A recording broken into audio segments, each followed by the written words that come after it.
आज का लेक्चर में हम क्या करने वाले हैं वो चीजें मैं बता रहा हूं, ध्यान से समझिएगा।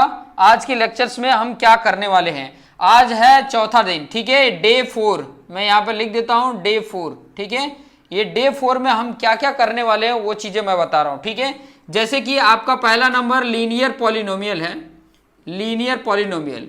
जो अभी नए हैं, जो प्रीवियस वाले लेक्चर्स नहीं अटेंड किए हैं, वो ऑलरेडी उनको लिंक ग्रुप में शेयर कर देंगे। वो इसके प्रीवियस वाले 3 डेज का, जैसे डे 4 है, इसके पहले डे 1, डे 2, डे 3 के आप वीडियोज देख लेना, कि ताकि ये इसके बाद वाला लेक्चर आपको समझ में आ सके, ठीक है। तो लीनियर पॉलिनोमियल्स के जीरोज कैसे फाइंड आउट करना वो मैं बताऊंगा इस लेक्चर में, ठीक है। और क्वाड्रेटिक है उस पॉलिनोमियल का जीरोज कैसे कैलकुलेट करना है। जीरोज जो है, जीरोज क्या है, एक्स की वैल्यू है, ठीक है। वैल्यू कुछ भी हो सकती है, वैल्यू क्या हो सकता है, कुछ भी हो सकता है। जैसे कि 0 भी हो सकता है, -1 भी हो सकता है, +1 भी हो सकता है, -2 भी हो सकता है, +2 भी हो सकता है, √3 भी हो सकता है, √4 भी हो सकता है, √2 भी हो सकता है, √1 भी हो सकता है, कुछ भी हो सकते हैं। मतलब रियल नंबर की बात कर रहे हैं तो इसकी जीरोज रियल नंबर हो सकते हैं, लेकिन कैसे फाइंड आउट करेंगे ये चीजें यहां पर सीखने वाले। ये दोनों के जीरोज कैसे फाइंड आउट करना है वो चीजें हम सीखने वाले हैं, ठीक है, इस लेक्चर में। इसके साथ साथ आपको वेरीफाई करना भी सिखाएंगे, इसके साथ साथ आपको वेरीफाई करके बताएंगे, वेरीफाई करके भी आपको बताएंगे कि जो आपने यहाँ पे कैलकुलेट किया है वो करेक्ट है या नहीं है। कैसे पता चलेगा कि ये सही है या नहीं है, ठीक है। तो इसको वेरीफाई करते हैं किससे, रिलेशन जो आपको दिया था, relation between zeros and coefficient of polynomial, ठीक है। रिलेशन बिटवीन, जो मैंने आपको sum of zeros and product of zeros मैंने प्रीवियस वाले लेक्चर में समझाया था। इसके पहले वाले लेक्चर बड़े आसान हैं, बड़े सिंपल तरीके से समझाया है। जिन्होंने नहीं देखा वो देख लेंगे, कि ताकि ये लेक्चर अच्छे से समझ में आ सके, ठीक है। अब यहां पर थोड़ा सा ध्यान दीजिएगा, वेरीफाई कैसे करना वो बताऊंगा, लीनियर पॉलिनोमियल के जीरो कैसे फाइंड आउट करना वो बताऊंगा, क्वाड्रेटिक पॉलिनोमियल के जीरो कैसे फाइंड आउट करना वो चीजें बताऊंगा।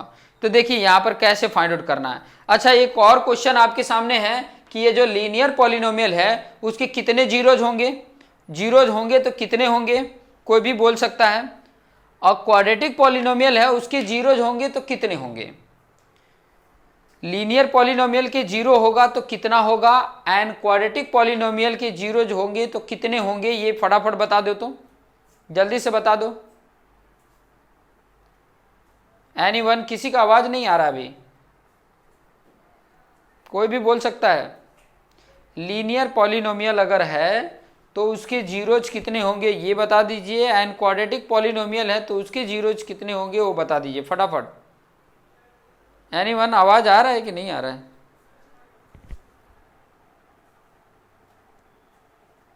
बस 3 ही है, बाकी सब निकल गए क्या। चलिए ठीक है, आप लोग को आवाज आ रहा है कि नहीं आ रहा है आई डोंट नो, बट अगर आवाज आ रहा है तो एक बार जरूर बता देना, हो सकता है कि आप लोग नए ही हैं, ठीक है। लीनियर पॉलिनोमियल के जीरोज एक ही होते हैं, ठीक है, मतलब x की एक ही वैल्यू इसमें मिलेगी, x की जो भी पॉलिनोमियल होगा लीनियर उसकी x की वैल्यू एक ही मिलेगी। क्वाड्रेटिक पॉलिनोमियल की अगर बात करें तो उसके जीरोज कितने होते हैं, 2 होते हैं। मतलब उसमें सॉल्व करोगे तो x की जो वैल्यू होगी वो 2 मिलेगी, उन दोनों में से किसी एक को भी पुट करोगे ना उस पॉलिनोमियल में तो उसका सोल्यूशन 0 आता है। तो कैसे फाइंड आउट करना वही सीखेंगे, ठीक है। पहला यहाँ पर थोड़ा सा ध्यान रखिए, इसको मैं लेकर चल रहा हूँ, यहाँ पर आपको समझा रहा हूँ, ठीक है। लीनियर पॉलिनोमियल कैसा होता है, देखिए इस तरीके का पॉलिनोमियल होगा, जैसे मान लीजिए 2x + 5 ऐसे दे दिया, ठीक है, या ऐसे करके पॉलिनोमियल दे दिया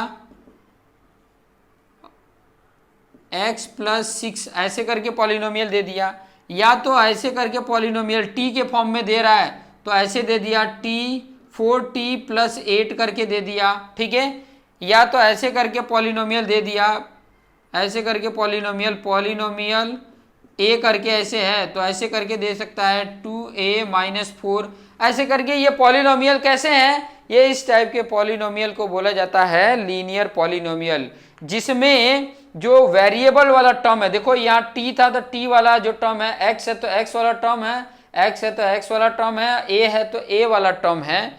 इस टर्म में अगर देखोगे जो ये टर्म बता रहा होगा, इस पे देखोगे तो सिर्फ वो एक ही पावर है। देखो इसके ऊपर एक ही पावर है, जिसके ऊपर कुछ पावर नहीं होता है एक पावर होता ही है, तो एक ही पावर है। इस पॉलिनोमियल में जो वेरिएबल टर्म है एक ही है वेरिएबल, और इसमें एक ही पावर भी है, ठीक है, एक ही है, इसके ऊपर एक ही पावर है, एक ही है, इसके ऊपर एक ही पावर है, इसमें भी एक ही है, एक ही पावर है। जब एक पावर वाला होता है तो उसी को बोला जाता है लीनियर पॉलिनोमियल, ठीक है। और इस लीनियर पॉलिनोमियल का जो भी जीरोज होता है वो ओनली 1 होता है। और क्या होता है वो बता देता हूं। देखो जब भी इसके जीरोज फाइंड आउट करने हो, ध्यान से समझना, इसके जीरोज अगर कैलकुलेट करना है तो सीधा आप क्या कर लेना, ये जो वैल्यू है आपका 2x + 5 = 0 कर लेना, ठीक है। अब इक्वल टू 0 किए तो यहाँ पे देखो ये 2x है, ये +5 इस तरफ आएगा इक्वल के इस साइड, तो -5 हो जाएगा, ठीक है। जब भी कोई वैल्यू को इस तरफ ट्रांसफर करते हैं तो प्लस वाला जो किसी वैल्यू के साथ ये प्लस है तो इस तरफ जाएगा तो माइनस में हो जाएगा। अगर मल्टीप्लिकेशन में है तो उस तरफ जाएगा तो डिवाइड में हो जाएगा, अगर डिवाइड में है तो उस तरफ जाएगा इक्वल के तो मल्टीप्लिकेशन हो जाएगा। तो यहाँ पर देख सकते हैं, यहाँ पर देखो x के साथ ये 2 क्या है, मल्टीप्लिकेशन में है, x के साथ ये जो 2 है ये मल्टीप्लिकेशन में, तो इधर जाएगा तो क्या हो जाएगा, डिवाइड हो जाएगा, तो -5/2। x की कितनी वैल्यू आई, एक वैल्यू आया, तो ये जो -5/2 है अगर इसमें x की जगह पे पुट करते हो ना तो इसका सोल्यूशन क्या आ जाएगा, 0 आ जाएगा। मतलब ये जो वैल्यू है -5/2 ये क्या है, इस पॉलिनोमियल का जीरोज है। इस पॉलिनोमियल का क्या है, ये -5/2 ये 0 है, जीरोज है, ठीक है। तो ऐसे लीनियर के सभी के फाइंड आउट करना है तो आसानी से फाइंड आउट कर सकते हैं। जैसे ये x + 6 है तो x + 6 = क्या कर देना, 0। तो यहाँ x + 6 है तो इधर जाके क्या हो जाएगा, -6। तो यहाँ x की वैल्यू क्या आ गई, -6। -6 is the zeros of this polynomial, ऐसे लिख सकते हो। इसका अगर फाइंड आउट करना है तो 4t + 8 = 0 कर देना, ठीक है। तो यहाँ पे 4t ये +8 है, इधर आके -8 हो गया। फिर ये 4t के साथ मल्टीप्लीकेशन में है तो t से ये डिवाइड हो जाएगा, और ये डिवाइड करोगे तो 4 1 जा 4 2 जा, तो t की वैल्यू कितनी आ जाती है, -2 आ जा रहा है। तो ये -2 अगर यहाँ पर t की जगह पुट कर दोगे तो इसका सोल्यूशन क्या आ जाएगा, 0 आ जाएगा। इसीलिए -2 क्या है, इस पॉलिनोमियल का जीरोज है। -2 क्या है, इस पॉलिनोमियल का क्या है, जीरोज है। दूसरा अगर ये वाला को इक्वेशन को देखोगे, जैसे 2a - 4 = 0 कर दो, -4 इधर जाएगा तो क्या हो जाएगा, +4 हो जाएगा। फिर ये 2 मल्टीप्लीकेशन में है तो इधर आके 4/2 कर दोगे, 2 1 जा 2 2 जा, मतलब a की वैल्यू क्या आ गई, 2। मतलब 2 is the zeros of this polynomial. ये पता चला क्या आप लोग को, सभी को ये आइडिया मिला। किसी भी पॉलिनोमियल का अगर आपको जीरोज फाइंड आउट करना है तो आप इस तरीके से, लीनियर का फाइंड आउट करने का तरीका बताया। लीनियर अगर आपके पास है, लीनियर समझ रहे ना, लीनियर पॉलिनोमियल की बात कर रहा था, और उसके जीरोज फाइंड आउट करने हैं। इस तरीके का पॉलिनोमियल को लीनियर पॉलिनोमियल बोला जाता है, और इस लीनियर पॉलिनोमियल के जीरोज फाइंड आउट करने का ये तरीका था, ठीक है। तो पहला वाला पॉइंट आपको समझ में आ गया, ठीक है। पहला वाले के जीरोज फाइंड आउट करने का ये टेक्निक है, लीनियर पॉलिनोमियल के जीरोज फाइंड आउट करने का ये एक टेक्निक है। और टेक्निक आपको पता चल गया होगा, अगर पता चल गया तो एक बार हाँ बोल दीजिए कि हाँ सर समझ में आ गया। ऐसे कोई भी पॉलिनोमियल दिया होगा लीनियर का तो हम इस तरीके से उसके जीरोज बता देंगे। फटाफट बता दीजिए, यस करके बोल दीजिए हाँ सर समझ में आया। माइक को ऑन करना पड़ेगा, नीचे माइक जैसा बना होगा ना, उसको ऑन करोगे तो फिर हाँ बोल सकते हो आप। अदरवाइज आपको अगर कोई प्रॉब्लम है तो इसके रिकॉर्डेड वीडियोज भी हैं, कल तक आपको वो भी रिकॉर्डेड वीडियो आपको मिल जाएंगे, कल तक वो भी रिकॉर्डेड वीडियो आपको मिल जाएंगे, अपलोडेड हो जाएंगे, ठीक है। इतना पता चल गया। अभी नेक्स्ट पॉइंट आपका है, नेक्स्ट पॉइंट वो है क्वाड्रेटिक पॉलिनोमियल। क्वाड्रेटिक पॉलिनोमियल के जीरोज कैसे फाइंड आउट करेंगे, तो डिफरेंट क्वाड्रेटिक पॉलिनोमियल लेता हूं और फिर बाद में उसको मैं आपको समझा देता हूं, ठीक है। डिफरेंट क्वाड्रेटिक पॉलिनोमियल लेके और उसकी कैसे फाइंड आउट करना है वो मैं पॉइंट समझा देता हूं, कि ताकि आपको आइडिया मिल सके कि क्वाड्रेटिक पॉलिनोमियल कि जीरोज कैसे फाइंड आउट करेंगे। हालांकि ये फाइंड आउट करने का टेक्निक आपने ये फाइंड आउट करने का टेक्निक ना 7th क्लास में 8th क्लास में आप लोगों ने सीखा है, 9th क्लास में भी सीखा है, लेकिन फिर भी यहाँ पर मैं बता देता हूँ, अगर नहीं पता होगा तो यहाँ से आपको पता चल जाएगा। जैसे कि मैं एक क्वाड्रेटिक इक्वेशन ले रहा हूँ और उसके कैसे जीरोज फाइंड आउट करना है वो चीज़ें मैं बता देता हूँ। जैसे ये है x square plus 7x plus 10, x square plus 7x plus 10 है, दिस इज द पॉलिनोमियल, ठीक है, दिस इज द पॉलिनोमियल, ठीक है, ये पॉलिनोमियल है एक, और इसके आपको क्या फाइंड आउट करना है, इसके जीरोज फाइंड आउट करना है। ये एक एग्जाम्पल भी आपका है, एग्जाम्पल नंबर ये 2 है, ठीक है, एग्जाम्पल नंबर 2 है, लेकिन मैं टेक्निक आपको समझा रहा हूं, ध्यान से समझिएगा। आप बुक के एग्जाम्पल को देखोगे, टेक्स्ट बुक में देखोगे तो आप कंफ्यूज हो जाओगे। अभी मैं क्या कर रहा हूं, अलग अलग क्वेश्चंस को लेकर मैं सिर्फ आपको कैसे इसके जीरोज फाइंड आउट करना वो सिखा रहा हूं, फिर बाद में क्वेश्चन को बताऊंगा। अभी आप बुक के टेक्स्ट बुक के क्वेश्चन को मत देखिए, अभी सिर्फ ये देखिए कि कैसे हम किसी भी पॉलिनोमियल के जीरोज फाइंड आउट करेंगे। लीनियर का आपने सीख लिया, लीनियर का आपने सीख लिया, अब हम सीखेंगे कि इस तरीके का अगर पॉलिनोमियल है तो इसके आप कैसे जीरोज फाइंड आउट करेंगे। तो ध्यान से समझेंगे, इसके जब भी जीरोज की बात करें तो जब भी जीरोज मतलब एक्स की वो वैल्यू यहाँ पर पुट किया जाएगा जिससे ये पी एक्स क्या हो जाएगा, जीरो हो जाएगा, सोल्यूशन क्या हो जाएगा, जीरो। तो सोल्यूशन ये अगर जीरो हो जा रहा है तो इसका मतलब क्या हुआ, x square plus 7x plus 10 equal to क्या हो गया, जीरो, ठीक है। अब यहां पर ध्यान देना, ये जो कांस्टेंट टर्म है, जो कांस्टेंट टर्म आपको दिया हुआ है, कांस्टेंट टर्म इसके प्रीवियस लेक्चर में बताया, ये वाला जो है x का कोफिशिएंट वाला टर्म है, ये एक्स स्क्वायर वाला टर्म है, और ये जो इनमें वेरिएबल वाला टर्म ना हो उसको कांस्टेंट टर्म बोलते हैं। तो ये कांस्टेंट टर्म और ये एक्स स्क्वायर का कोफिशिएंट यहाँ पर क्या है, 1 है, एक्स स्क्वायर का कोफिशिएंट 1 है, और ये कांस्टेंट टर्म यहाँ पर मल्टीप्लीकेशन में लिख लेना, देखो यहाँ 1 था, यहाँ 10 था, तो ये लिख लिए, ठीक है। अब इसको देखो, ये एक फैक्टर है, 10 बना ना, 1 10 या 10, एक फैक्टर ये है, और क्या फैक्टर बनेगा, ध्यान से देखिए, फैक्टर वो बनाना है जिनका मल्टीप्लीकेशन तो 10 आए लेकिन एडिशन पे 7 आए, एडिशन पे 7 आना चाहिए, एडिशन पे क्या हो, इसी को फैक्टराइजेशन मेथड बोलते हैं, इसको फैक्टराइजेशन मेथड बोलते हैं, फैक्टराइजेशन आप लोगों ने पढ़ा है, फैक्टराइजेशन बोलते हैं, ठीक है। हालांकि आप जो 4th चैप्टर है वो पढ़ोगे तो उसका नाम ही है क्वाड्रेटिक इक्वेशन, तो ये क्वाड्रेटिक ही कर रहे हैं, ठीक है, तो आप फैक्टराइजेशन करते हैं। तो यहाँ पे देखिए, इसके एक तो फैक्टर और 10 और 1 को ऐड करोगे तो 11 आएगा, 7 नहीं आएगा, तो ये वाला पार्ट कैंसिल हो गया। अब 10 का दूसरा फैक्टर क्या होगा, 2 इंटू 5 होगा, 2 5 जब 10 होता है, और 2 और 5 को अगर ऐड करते हैं तो 7 आ रहा है, तो ये वाला काम आज मुझे आ जाएगा।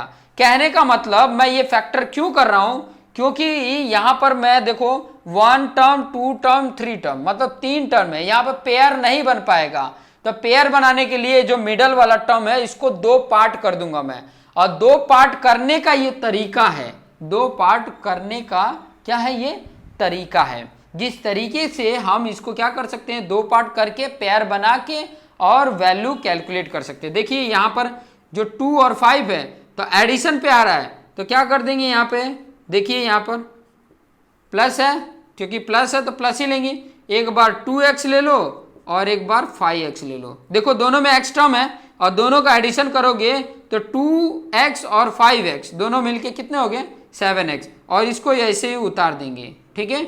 ये सब काम रफ में करने के लिए होता है, यहाँ पर नहीं करना है, ठीक है, ये सब रफ में करना होता है, यहाँ पर नहीं करना होता। तो ये काम हो गया। अब देखिए यहाँ पर पेयर आपको दिख रहे होंगे, एक पेयर आपको ये दिख रहा है, एक पेयर ये दिख रहा है, इन दोनों में देखिए कॉमन क्या है, देखिए पहले नंबर तो आप देखो नंबर देखोगे, यहाँ पर 1 है, यहाँ पर 2 है, तो कॉमन नहीं ले पाएंगे, ठीक है, नंबर नहीं ले पाएंगे। x इसमें 2 है और इसमें 1 x है, तो 1 x तो हम कॉमन ले ही सकते हैं, 1 x तो इसमें से कॉमन हम ले सकते हैं, तो इन दोनों में से 1 x निकाल दिया, तो यहाँ बचा सिर्फ x, प्लस है तो प्लस, और यहाँ से x निकल गया है तो यहाँ पे क्या बचा है, सिर्फ 2, तो ये एक पेयर का काम हो गया। फिर बाद में यहाँ पे प्लस है तो प्लस, अब इन दोनों में देखो, पहले नंबर को कॉमन करना है। इन दोनों में अगर देखोगे तो पहले नंबर को कॉमन करना। देखो 5 का टेबल इसमें भी है, 5 के टेबल में 5 1 जा आ जाएगा, ये 5 2 जा आ जाएगा, मतलब 5 तो आ जा रहा है। ठीक है, पहले बड़ा ही नंबर देखने का, यहाँ का बड़ा नंबर देखने का। ठीक है, समझ में आया ना। तो ये दोनों के टेबल में आ रहा है तो ये वाला नंबर आ जाएगा 5। ठीक है, x इसमें है लेकिन इसमें नहीं है, इसलिए x नहीं ले सकते हैं। तो यहाँ से 5 निकल गया, तो यहाँ क्या बचा x, यहाँ प्लस है तो प्लस, यहाँ 5 कितनी बार में जा रहा था, 10 आ रहा था, 2 बार में, तो 2 आ गया इक्वल टू 0। अब यहाँ पर ध्यान देना, अब भी आपको यहाँ पर दिख रहा होगा एक तो ये पेयर है और एक ये है, ये एक पेयर बन रहा है कि नहीं। अब इन दोनों में देखोगे एक ये है और एक ये है, इन दोनों में अगर देखोगे तो x+2 कॉमन दिख रहे हैं। तो यहाँ पे x+2 कॉमन कर लिया और यहाँ पर देखो यहाँ से ये निकल गया तो सिर्फ बचा x, और यहाँ से x+2 निकल गया तो क्या बचा +5 इक्वल टू 0। तो यहाँ पर आप देखोगे तो एक बार x+2 या तो ये वाला टर्म 0 होगा तब ये 0 हो सकता है, या तो ये टर्म 0 होगा, क्योंकि किसी में भी 0 का मल्टीप्लीकेशन करते हैं तभी तो 0 आएगा। तो या तो ये पूरा टर्म 0 हो जाए तब 0 आएगा, क्योंकि ये पूरे एम का 0 से मल्टीप्लीकेशन करेंगे तो 0 आएगा, या तो ये 0 हो जाए तो 0 आ सकता है। तो हम इसको लिख सकते हैं x+2 इक्वल टू 0 और x+5 इक्वल टू 0। ठीक है, समझ में आ रहा है। अब यहां पर देखिए ये +2 इधर आएगा तो x की वैल्यू क्या आ गई, -2 इधर आ गया एक, और यहाँ पे +5 इधर आएगा तो x की वैल्यू क्या आ गई -5।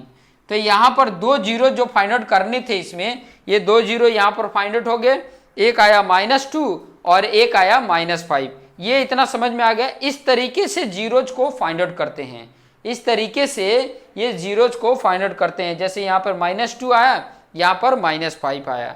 ठीक है, यहाँ पर -2 आया, यहाँ पर -5 आया। ठीक है, इस तरीके से कोई भी आपका क्वाड्रेटिक इक्वेशन दे दिया जाएगा, इसके फैक्टराइजेशन मेथड से इस तरीके से जीरोज फाइंड आउट करना है। ठीक है, और भी कुछ एग्जांपल ले लेता हूं मैं कुछ एग्जांपल ले लेता हूं। ठीक है, एग्जांपल दे के आप लोग को बताते जाता हूं कई सारे एग्जांपल, क्योंकि देखो अभी शुरुआत हमारा बेसिक है, तो मैं बहुत ही आराम से आपको अच्छे से ज़्यादा क्वेश्चन करके आपको समझाऊं कि ताकि आपके दिमाग में आसानी से बैठ जाए, आपको कोई भी किसी भी प्रकार की प्रॉब्लम्स ना हो। ठीक है, इसीलिए कुछ और एग्जांपल मैं ले लेता हूं। जैसे कि दिया है x² -3, जैसे कि एक दिया है पॉलिनोमियल x² -3, ये दिया हुआ है। ठीक है, x² -3। अब देखिए यहां पर 3 टर्म थे, यहां पर 2 ही टर्म दिया है। एक तो स्क्वायर, अगर स्क्वायर है तभी तो एक क्वाड्रेटिक है, नहीं तो एक क्वाड्रेटिक होता नहीं। तो यहाँ पे x² है तो इसकी 2 वैल्यू तो होगी, फिक्स है। तो इसके जीरो फाइंड आउट करने के लिए मैंने बताया कि जीरो जब भी फाइंड आउट करना हो तो क्या हो जाएगा, ये इसकी इक्वल टू 0 हो जाएगा। तो x² -3 इक्वल टू 0। ठीक है, ये अब देखो इसमें अभी ये वाला टेक्निक यूज करने की जरूरत नहीं है ये, क्योंकि यहाँ पर 3 टर्म थे, 3 को मुझे या तो 2 बनाऊं या तो 4 बनाऊं। जब 3 है तो 2 बनाना मेरे लिए हार्ड था, इसलिए मैंने 4 बना दिया, इनको 2 पार्ट में करके 4। लेकिन ये ऑलरेडी एक पेयर के जैसा दिख रहा है, तो यहाँ पर इसको सॉल्व करना है। तो देखिए ये -3 इस तरफ आ जाएगा तो क्या हो जाएगा, +3 आ गया। ठीक है, अब देखो यहाँ x की जगह पे मैं क्या पुट करूं जिसकी वैल्यू 3 आ जाएगा। तो आपको पता है रूट में कोई भी वैल्यू हो तो उसका स्क्वायर करेंगे तो क्या हो जाता है, रूट में कोई भी वैल्यू हो उसको स्क्वायर करे तो ये रूट और ये स्क्वायर कैंसिल होके सिर्फ 3 बच जाएगा। तो मतलब x की वैल्यू क्या आ सकती है, √3 आ सकता है। अब यहाँ पर एक और चीज़ है कि यहाँ पर प्लस होता तो भी ये 3 आता, और माइनस होता तब भी ये 3 आता, क्योंकि माइनस का स्क्वायर भी प्लस हो जाता है। तो इसकी वैल्यू दोनों आ जाती है, x की वैल्यू एक बार +√3 और एक बार x की वैल्यू -√3, ये दोनों वैल्यू आ गई। ठीक है, रूट आपके लिए नया होगा तो थोड़ा सा समझ लीजिएगा। रूट का मतलब होता है ना, देखिए ये रूट का मतलब हुआ इसके ऊपर, देखो ये रूट का मतलब हो गया इसके ऊपर 1/2 पावर है, 1/2 पावर ऐसे करके दिया है, इसका मतलब 3 पे 1/2 पावर हुआ। ठीक है, अगर ऐसे करके देता, ऐसे करके मान लीजिए यहाँ लिखा है और यहाँ 4 लिखा है, तो इसका मतलब 4 पे 1/3 पावर है, यहाँ अंदर 3 लिखा हो तो। ठीक है, तो ये आपको समझ में आ गया होगा कैसे इसको फाइंड आउट करते हैं, ये आपको पता चल गया होगा। ठीक है, इस तरीके से आपके सामने क्वेश्चंस आएंगे तो आपको इस यही टेक्निक यूज करके आपको कैलकुलेट करना होगा। कुछ और एग्जांपल ले लेता हूं। ठीक है, कुछ और एग्जांपल ले लेता हूं, इतना तो समझ में आ रहा होगा। कुछ और एग्जांपल ले लेता हूं कि कैसे हम मतलब कोई भी पॉलिनोमियल उसको फैक्टराइजेशन मेथड यूज करके उसके जीरोज यहाँ पर जो फाइंड आउट कर रहे हैं ना, वो जीरोज फाइंड आउट कर रहे हैं। ठीक है, यहाँ पर जो फाइंड आउट कर रहे हैं उसको जीरोज बोल रहे हैं। वही आप क्वाड्रेटिक इक्वेशन में जाओगे तो यही वैल्यू को रूट बोलते हैं। वहाँ पे क्या बोलते हैं? रूट बोलते हैं।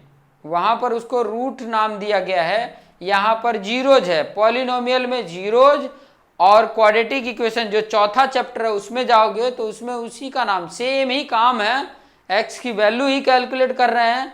ठीक है, और वहाँ पर उसका नाम है रूट। ठीक है, रूट। वो कंडीशन भी बताएंगे जब 4 चैप्टर पे आएंगे तो। ठीक है, कुछ और आपको देता हूं। ठीक है, कुछ और मैं आपको यहां पर बताता हूं।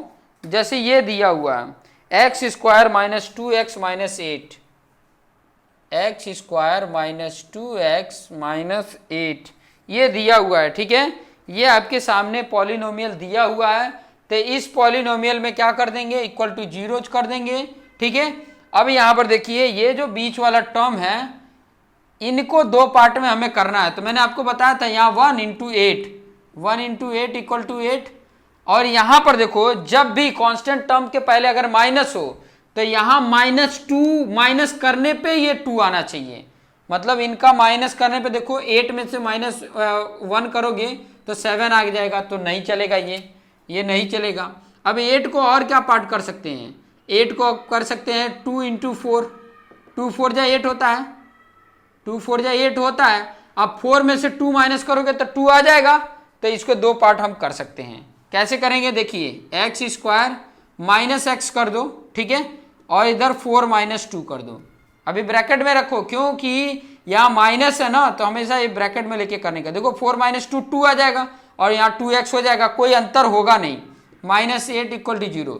ठीक है, देखो जो वीक स्टूडेंट होंगे ना, थोड़ा सा आपको और थोड़ा इजी से लेकर समझाऊंगा। जो वीक स्टूडेंट होंगे उनको थोड़ा सा दिक्कत होगा। जिन्होंने 7th क्लास में, 8th क्लास में, 9th क्लास में मेहनत नहीं किया होगा, थोड़ा सा प्रॉब्लम होगा। लेकिन मैं वही लेकर आ रहा हूं कि ताकि आपको आसानी से समझ में आ जाए। मैं 7th क्लास को ही रिवीजन करा रहा हूं, 8th क्लास को ही रिवीजन करा रहा हूं, 9th क्लास को ही रिवीजन अभी तो करा रहा हूं। अभी 10th क्लास का ये सब चीजें समझ में आ जाएगा, तब ये आने लग जाएगा आसानी से। इसीलिए पहले आपको ये आना चाहिए। ठीक है, मैं इससे रिलेटेड कुछ आपको क्वेश्चंस दूंगा, आपको सॉल्व करके मुझे देने होंगे। ठीक है, मैं आपको होमवर्क में दे दूंगा इससे रिलेटेड कई सारे क्वेश्चंस जिसको आपको सॉल्व करके बताने होंगे। ठीक है, सॉल्व करके जितने भी मतलब अभी लाइव में जुड़े हुए हैं उनके लिए मैं बात कर रहा हूं। अब यहाँ पे देखिए 4 माइनस 2 इक्वल टू 2, और यहाँ 2 में -x करोगे तो -2x, मतलब कोई अंतर नहीं हुआ। अब इसको कैटेगराइज कर लीजिए, सेपरेट कर लीजिए। पहला इसके साथ करोगे तो -4x हो जाएगा। देखो यहाँ plus minus minus 4 into x, 4x। फिर यहाँ पे देखो अभी इसके साथ माइनस और minus plus 2 into x, 2x, और यहाँ पे जो है वैसे उतार देंगे। मतलब देखो ये -2x को मैंने ये 2 पार्ट में कर दिया। इसको अगर सॉल्व करोगे ना इन दोनों को तो -2x आएगा। आप डायरेक्ट भी कर सकते हो, बट साइन का ध्यान में रखना, साइन का ध्यान में रखना। क्या करना होगा आपको मैं बता दूं। देखो हमने 4 और 2 लिया था, तो आपने क्या कर देना, यहाँ माइनस है ना, तो बड़े वाले के साथ माइनस लगा देना, छोटे वाले के साथ प्लस लगा देना, तभी तो ये घटेगा।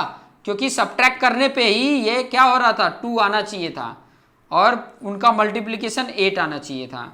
अब यहाँ पे पेयर बना सकते हैं। इन दोनों में क्या कॉमन है? सिर्फ x कॉमन है। ठीक है, क्योंकि यहाँ नंबर ही नहीं है, तो यहाँ x बचा और यहाँ पे -4। यहाँ पे +2 कॉमन करोगे तो यहाँ सिर्फ बचा x, और यहाँ 2 4 जा 8, तो यहाँ -4। ठीक है, यहाँ से x -4 कॉमन, दोनों में x -4 है, यहाँ बचा x और यहाँ बचा +2 इक्वल टू 0।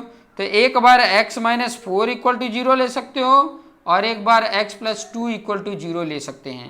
तो यहाँ पर देखोगे ये x -4 इधर आया तो +4 हो गया। ठीक है, और यहाँ पे x +2 है तो इधर आके -2 हो गया। ठीक है, तो ये जो 4 है और -2 है, इस पॉलिनोमियल का ये क्या है, जीरोज हैं। ये पॉलिनोमियल के क्या है, दो वैल्यू ये जीरोज हैं, ठीक है, ये जीरोज है। अगर ये वैल्यू -2 है ना, इसमें पुट कर दो x की जगह पे और इसको सॉल्व करोगे ना तो जीरो आ जाएगा। या तो 4 अगर पुट कर दो इसमें, देखो x की जगह 4 पुट कर दो और सॉल्व कर दो तो इसका सॉल्यूशन देखोगे ना तो जीरो आ जाएगा। तो वही चीजें हमने कैलकुलेट किया है, ठीक है, वही चीजें हमने क्या कर दिया है, कैलकुलेट किया है। तो ये चीजें आपको आसानी से समझ में आ गया होगा, ठीक है। आ गया क्या सभी को समझ में आ गया क्या? सभी को समझ में आया क्या? फटाफट बता दीजिए।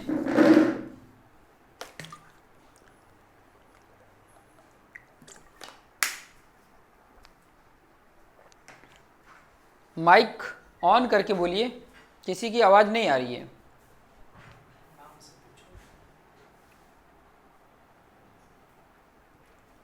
कोई भी बोल सकता है, कोई भी। इतना पॉइंट समझ में आया क्या?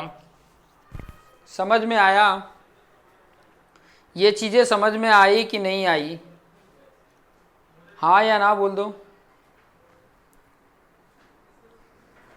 हाँ या ना बोल दो।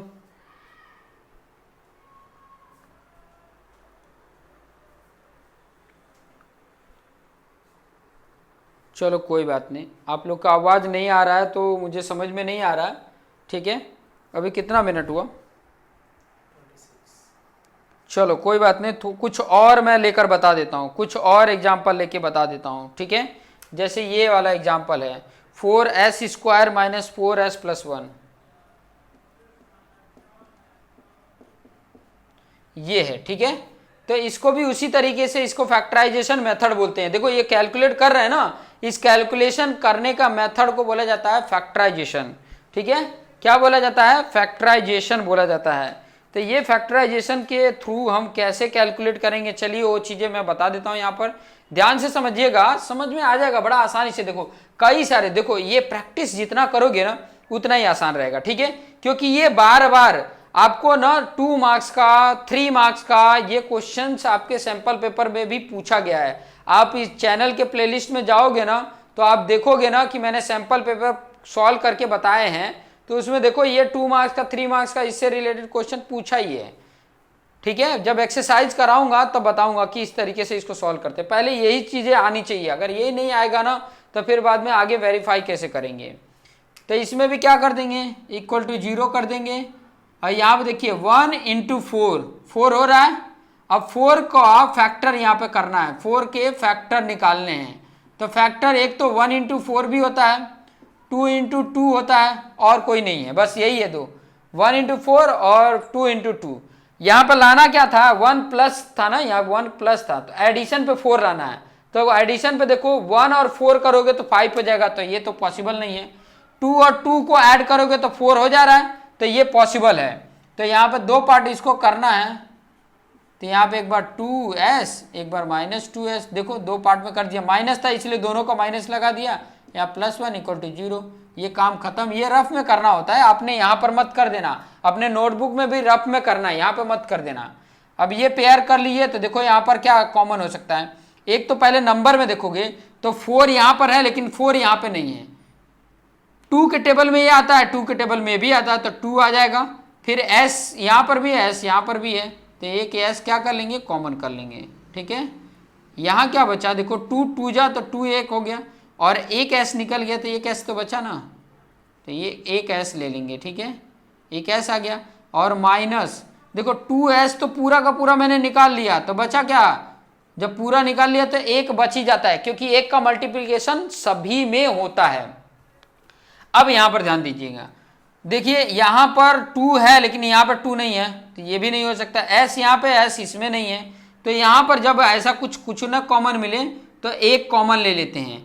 साइन क्या रहेगा, जो यहाँ का साइन रहेगा माइनस, तो -1 बचा। क्या देखो माइनस इसमें का निकल गया तो सिर्फ +2s बचा, और यहाँ का देखोगे माइनस है, इधर प्लस है, तो यहाँ माइनस रहेगा तभी ये प्लस हो सकता है, और 1 आ जाएगा, ठीक है। देखो एक बार मल्टीप्लिकेशन करके देखो, इसका इसके साथ करोगे तो ये -2s आ जाएगा, इसका इसके साथ करोगे तो माइनस माइनस प्लस 1 1 जा 1 आ रहा है कि नहीं।